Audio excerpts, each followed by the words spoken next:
রাজধানীর Dhanmondi ideal college city কলেজের শিক্ষার্থীদের মধ্যে আবারও সংঘর্ষের ঘটনা ঘটেছে।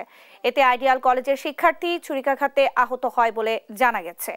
শিক্ষার্থীরা জানান, তুচ্ছ ঘটনাকে কেন্দ্র করে রোববার বিকেলে সংঘর্ষে জড়ায় দুপক্ষ। এরপর চলে ধাওয়া পাল্টা ধাওয়া।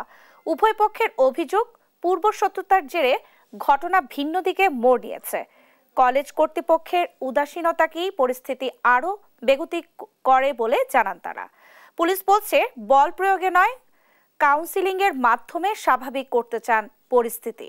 এই ঘটনায় কেউ ক্ষতিগ্রস্ত হওয়ার অভিযোগ পেলে আইনগত ব্যবস্থা নেওয়া হবে।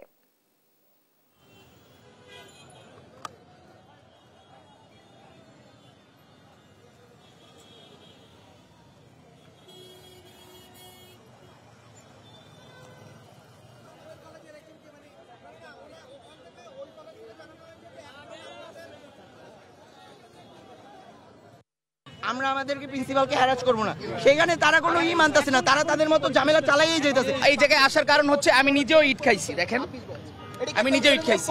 তো এই জায়গায় আসার মানে হচ্ছে আমরা 24-এর গণ অভ্যুত্থানের আন্দোলন সায়েন্স ল্যাবে, Dhaka college, city college, ideal college, আশপাশে যত কলেজ আছে সবাই একসাথে আন্দোলন করছি।